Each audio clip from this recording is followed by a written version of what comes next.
अस्सलाम वालेकुम नाजरीन, मैं हूं कुर्बान बलोच। इस्लामाबाद से बड़ी खबर है। वो बड़ी खबर यह है कि सबको शटअप कॉल आ गई।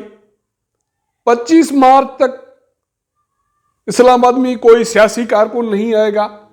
और तो और चिड़िया भी पर नहीं मार सकती। कौमी असम्बली का इजलास भी 25 मार्च को होगा। तब तक सारे खामोश रहेंगे और कोई भी रियासत के वकार की मुनाफी बात नहीं करेगा। शटअप कॉल किसको आई और किसने सरेंडर किया? कौमी असम्बली का इजलास 25 मार्च को क्यों होगा? इस सारी सूरत हाल पर बात करेंगे। जिन दोस्तों ने मेरा चैनल सब्सक्राइब नहीं किया या नए दोस्त देख रहे हैं तो सब्सक्राइब करें, वॉच करें, शेयर करें। तो बात यह हो रही थी कि शटअप कॉल आ गई। जाहिर है मुल्क में जो सियासी सूरत हाल है, खासकर इस्लामाबाद में जो सियासी सूरत हाल है, रियासती इदारों के सरबराह और बाकी जिम्मेदार ये कोशिश कर रहे थे कि इस इशू को रिजॉल्व किया जाए, नहीं तो कम से कम इसको इतना ठंडा किया जाए कि OIC वज़राए खारजा कॉन्फ्रेंस पुरअमन तरीके से हो जाए। उसके बाद सिविलियन क़यादत को, सियासतदानों को जो कुछ करना है जाके करें। लेकिन सूरत हाल ऐसी नहीं हो रही थी। कल अपोजिशन रहनुमाओं का इजलास हुआ। साबिक सदर आसिफ अली जरदारी शरीक हुए, मुस्लिम लीग नून के सदर शहबाज शरीफ, पाकिस्तान पीपल्स पार्टी के चेयरमैन बिलावल भुट्टो जरदारी और मौलाना फजल रहमान शरीक हुए।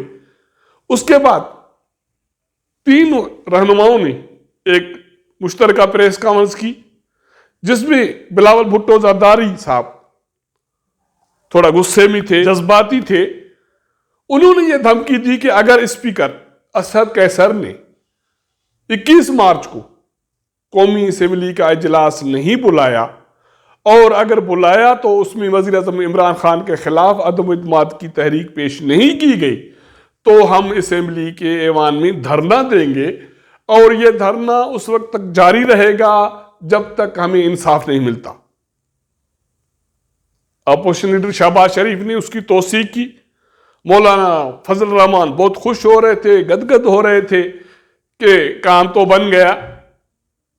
लेकिन उसके बाद हुआ क्या? उसके बाद हुआ यह कि तकरीबन आधी रात को हिज़्ब इख्तिलाफ का एक मुश्तरका एलामिया जारी हुआ और उसमें जो टोन थी वो तब्दील थी। का एलामिया में यह कहा गया कि हम OIC के मंदोबेन और दीगर आला शख्सियात का खैर मकदम करते हैं। मुअज़्ज़ज़ मेहमानों की आमद हमारे लिए बायस मुसरत और इफ्तिखार है। हम उनकी पजीराई और इस्तकबाल के लिए चश्मे राह हैं। ये आधी रात का मुश्तरका एलामिया था।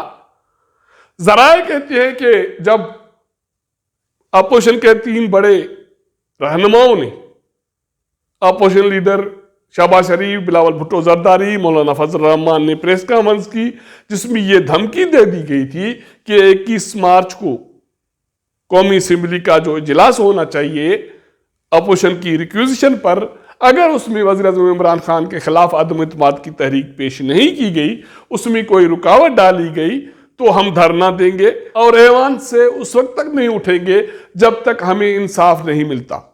उसके बाद रियासत के ताकतवर बड़े सरगर्म हो गए।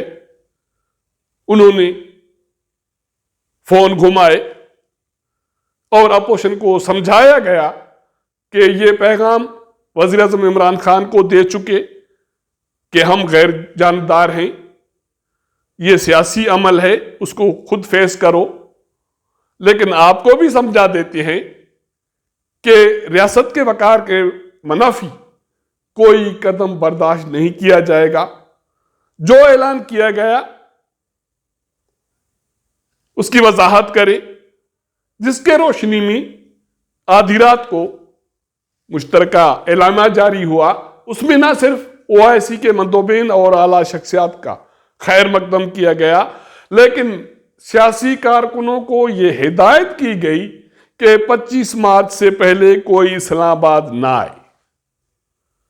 आपको याद होगा के पीडीएम और अपोजिशन की तरफ से कारकुनों को 23 मार्च से इस्लामाबाद की तरफ आने की कॉल दे दी गई थी और यही शेड्यूल था कि कारकुन 23 मार्च से लॉन्ग मार्च शुरू करेंगे और वो इस्लामाबाद आना शुरू होंगे। लेकिन अब जब तक ओआईसी वज़रा खारजा कॉन्फ्रेंस के मद्दोबीन और आला शख्सियात इस्लामाबाद वापस नहीं जाते, इस्लामाबाद में चिड़िया भी पर नहीं मारेगी। ये वाज़ेह मैसेज आ गया। कारकुन 25 मार्च तक इस्लामाबाद मत आए। उसके बाद यही मैसेज, यही कॉल हुक्मरान जमात के लोगों को दे दी गई कि रियासत के मनाफी कोई लफ्ज, कोई कदम बर्दाश्त नहीं किया जाएगा। 25 मार्च तक इस्लामाबाद में कोई कुछ नहीं करेगा, कोई अनहोनी नहीं होगी, कोई अब सिंध हाउस पर हमला नहीं होगा, किसी हाउस के बाहर मुजाहरा नहीं होगा और इस्लामाबाद पुरअमन रहेगा। तब काल के बाद स्पीकर असद कैसर ने कौमी असेंबली का इजलास 25 मार्च को सुबह 11 बजे पार्लियामेंट हाउस में तलब किया है और इसके हवाले से जो नोटिफिकेशन जारी किया गया उसमें यह कहा गया है कि यह इजलास हिज़्ब इख्तिलाफ की रिक्वेजिशन पे तलब किया गया है और कौमी असेंबली का ये 41वां इजलास होगा। हालांकि अपोजिशन वाले कहते हैं कि हमने वज़ीर-ए-आज़म इमरान खान के खिलाफ अदम इत्मीनाद की तहरीक और रिक्वेजिशन 8 मार्च को जमा कराई, जिसके तहत कौमी असेंबली का इजलास अगर देर भी हो जाए तो वो 21 मार्च तक होना चाहिए, उससे देर नहीं होनी चाहिए क्योंकि ये आईनी तकाजा है। लेकिन स्पीकर असद कैसर ने अपोजिशन की एक न मानी, एक न सुनी और कौमी असेंबली का इजलास 25 मार्च को तलब करने का नोटिफिकेशन जारी हो गया है। अब कल पीर से लेकर 25 तक इस्लामाबाद के हालात कंट्रोल रहेंगे। उसकी मेन वजह यह है कि 23 मार्च से ओआईसी वज़रा खारजा कॉन्फ्रेंस मुनक़द होने जा रही है। 23 को पाक डे पे परेड है। मेहमानों की आमद ओआईसी कॉन्फ्रेंस के हवाले से शुरू हो गई है इस्लामाबाद में। जब तक ये मेहमान वापस नहीं जाते और मार्च का अमल मुकम्मल नहीं होता, इस्लामाबाद में कोई मुजाहरा नहीं होगा, कोई मारधाड़ नहीं होगी, कोई हमला नहीं होगा और सारी चीजें खामोशी से पुरअमन तरीके से कंट्रोल में रहेंगी।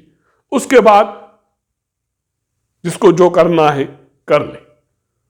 तो ये है ताकत और ये है शटअप काल की कहानी। अगर हमारा ये व्लॉग आपको पसंद आया तो अपने दोस्तों के साथ ज़रूर शेयर कीजिएगा, अपना फीडबैक दीजिएगा। आपके साथ मुलाकात करेंगे अगले प्रोग्राम में, तब तक इजाज़त दीजिएगा। अल्लाह हाफ़िज़।